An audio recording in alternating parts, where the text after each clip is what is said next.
지금 내가 얼굴이 붉은 지 최소 6주 이상이 지났다면 약을 처방을 받아서 먹고 바르고 좀 좋아지는데 재발하고 해결책은 아니라고 봅니다.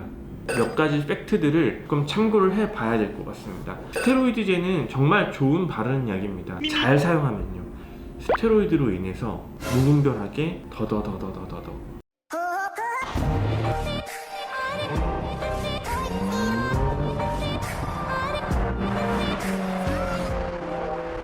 안녕하세요, 오프라이드 오가네입니다. 오늘은 피부과 전문의로서 피부 이야기를 들려드릴까 합니다. 사실 진료를 보다 보면은 많은 분들이 홍조 때문에 고민을 하시고 그 때문에 병원을 찾아오십니다. 많은 분들은 사실 피부과 전문의들이나 아니면 다른 기타 전문가들에게 집에서 할 수 있는 홈케어적인 요인들을 많이 찾아요. 생활습관 개선, 어떤 먹는 거, 바르는 게 도움이 되는지. 그런데 오늘 제가 드릴 말씀은 사실 이런 이야기들은 아니에요. 얼굴이 빨갛다, 우리가 흔히 그냥 홍조라는 표현을 쓰는데요, 말 그대로 붉은 홍자를 써서 얼굴이 붉어지는 현상을 말하는데요, 생각보다는 다양한 스펙트럼의 질환입니다. 오랫동안 홍조를 알아오시고 굉장히 얼굴이 뭔가 뜨겁고 좁쌀처럼 뭐가 조금씩 혈관들이 거미줄 모양으로 확장되는 분들, 질성 피부염으로 진단받으신 분들, 모공 주변이 빨개, 항상 코 주변이 빨개, 미간, 볼 주변이 빨갛고 턱 끝이 빨가신 분들, 이렇게 다양한 스펙트럼의 분들이 같은 붉음증이라는 그 증상을 가지고 굉장히 고민을 많이 하시고 이런저런 좋은 정보나 또 혹은 잘못된 정보를 많이 접하고 계신 그런 상황입니다. 그래서 오늘은 이 부분에 대해서 얘기하고자 합니다. 일단은 얼굴이 붉다는 거는 기본적으로 염증이 깔려 있다는 걸 전제합니다. 그래서 우리가 피부과 진단이라는 것이 하나의 스펙트럼 안에 하나의 진단명이 딱 매칭되는 게 아닌 것처럼 개개인별로 치료 반응, 치료 기간, 치료 유병률이 굉장히 다양합니다. 그래서 만약 지금 내가 얼굴이 붉은지 최소 6주 이상이 지났다면 약을 처방을 받아서 먹고 바르고 좀 좋아지는데 재발하고 또 먹고 바르고 재발하고, 그런 분들을 위한 영상이니까 끝까지 꼭 봐주시길 바랍니다. 홍조의 원인은 굉장히 다양한데요, 악화 요인 중에 가장 중요한 것은 유전, 그리고 환경적인 요인 중에 가장 중요한 것은 자외선입니다. 그래서 우리가 자외선 차단이 그만큼 중요한 거예요. 그래서 SPF 30 이상 나가기 20분 전에 발라주시고요. 아무래도 이런 분들은 유기자차보다는 무기자차, 즉 물리적 차단제를 선호하는 편입니다. 잘 알고 계시면 되고요. 그리고 그 다음에 기본적으로 악화 요인에서 피부 장벽의 손실입니다. 피부 장벽이 약해지면 홍조가 나타나기 마련이거든요. 그래서 많은 분들이 대부분 피부 장벽이 망가져 있으세요. 그래서 이런 경우에는 재생크림이라든가 장벽크림 같은 것들을 사용해 주시면 됩니다. 제품을 사용하실 때는 그 제품을 피부에 전체적으로 골고루 테스트하지 마시고요, 일부분을 정해놓고 며칠 사용해 보신 후에 전체적으로 도포하실 것을 권장드립니다.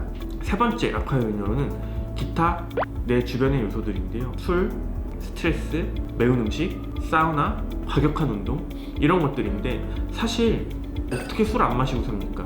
어떻게 사우나 안 하고 살아요? 물론 싫어하시는 분들도 있겠죠. 과격한 운동, 홍조는 나빠질지라도 심폐지구나 심폐 능력이나 근력은 좋아질 텐데요, 스트레스 없이 세상을 어떻게 살아갑니까? 이런 것들을 교정하라라는 듯한 이런 뉘앙스로 이야기하는 해결책은 저는 해결책은 아니라고 봅니다.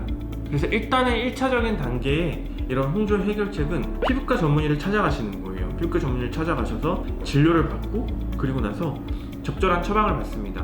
처음에는 대부분 약 처방을 합니다. 먹는 약과 바르는 약. 그런데 우리나라 사람들은 특히 피부과 약은 독하다라는 인식이 있어요. 근데 사실 피부과 약보다 홍조가 더 독하거든요. 바이러스 질환 약들 있잖아요. 뭐 이를테면 독감 백신이라든가 아니면은 이번에 나오는 코로나 때문에 사용하는 여러 가지 조금 부가적인, 치료제는 아니지만 부가적인 약들, 그 약들 되게 독한 약들이거든요. 구충제도 사용하고 항말라리아제도 사용하고 하는데, 물론 스테로이드도 사용하고 굉장히 독한 약들인데 이거는 생명의 위험이 있기 때문에 독하지 않다라고 생각을 하시는데, 피부과 약도 여러분 독하지 않습니다. 다시 한번 말씀드리면. 그래서 1차적으로는 다시 돌아와서 홍조 때문에 피부과를 찾아서 먹고 바르고 합니다. 나았다 라고 하면은 다시 원래대로 돌아가서 피부 장벽 잘 지키는 보습제 사용하면서 자외선 차단제하고 적당히 생활 개선 패턴 조절하면 돼요. 스트레스 음주 이런 것들 안 할 수는 없어요.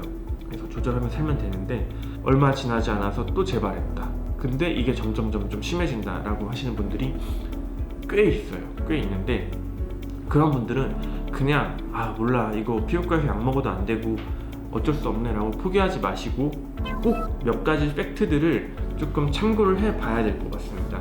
첫 번째, 이게 피부의 구조인데요, 우리가 눈 주변이 빨간 홍조 환자는 아직 제가 본 적이 없습니다. 눈 주변이라 하면 보시면은 여기 요 부분이 안경으로 혹은 선글라스로 가려지는 요 부분, 빨간 분은 아직 본 적이 없어요.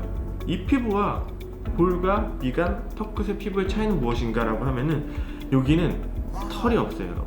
털이 없다라고 하는 것은 털 줄기에 매달려 있는 피지샘 구조라든가 모낭, 그리고 그 주변에 발달되어 있는 혈관 구조 같은 것들이 없다라는 뜻이에요. 그러면 결국에는 피부염이 일어나기 위해서는 이런 요소들이 영향을 끼친다는 거죠.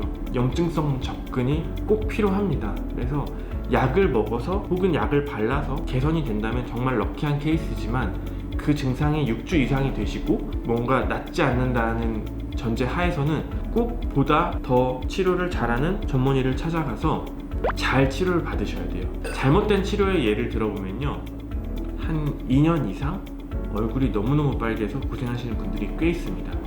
그런 분들은 대부분 이야기를 들어보면은 홍조 때문에 약을 타 먹었고 바르는 약도 사용을 했는데, 이때 바르는 약은 대부분 스테로이드제예요. 스테로이드제는 정말 좋은 바르는 약입니다, 잘 사용하면요.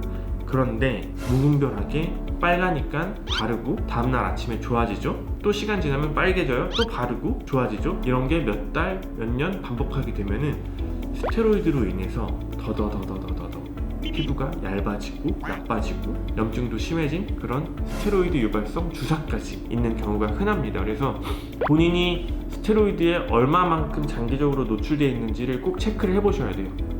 정말 많이 빨가신 분들은. 그래서 정말 밤마다 얼굴에서 불이 난다라고 표현을 하시거든요. 너무 뜨거워서 불이 나고 막 우울해지고 스트레스 받고 잠도 안 오고 걱정도 앞서고, 이런 분들이 생각보다 저희 피부과에 많이 찾아오세요. 그래서 그런 분들 이야기를 쭉 들어다 보면은 대부분 유전적인 요인과 환경적인 요인, 그 중에서는 이제 시간 팩터, 그러니까 연세가 좀 있으신 분들이 좀 많고요.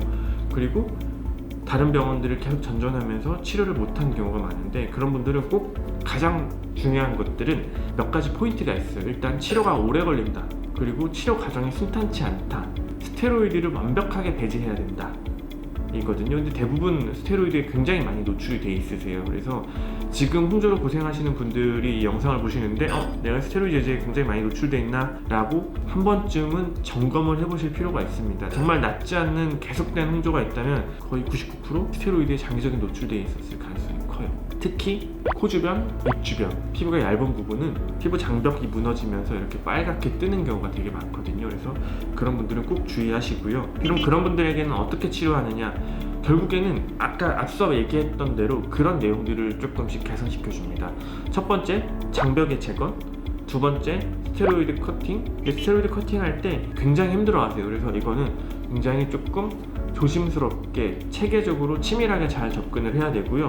세 번째는 피지샘 구조 같은 것들을 잘 위축시켜서 염증으로부터 이렇게 건져내는 거예요. 홍조라는 물속에 있는 환자분을 서서히 건져내는 건데요.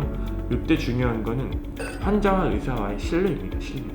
똑같은 증상의 환자 10명을 치료해보면요, 8명 정도는 정말 드라마틱하게 탈출하고 고맙습니다 선생님, 감사합니다 선생님 이런 소리를 하는데요, 한두 명 정도는 꼭 너무 불안한 나머지, 제가 말씀드렸죠, 이 치료 과정이 길다고 너무 불안한 나머지 이탈을 하세요.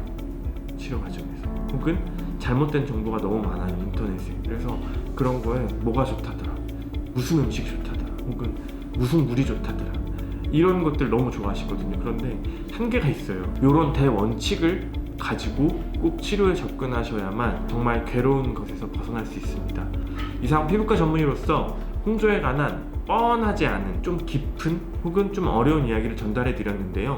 100명이 이 영상을 보신다면은 제 생각에는 한 30-40명 정도의 공감을 얻어낼 수 있다고 생각해요.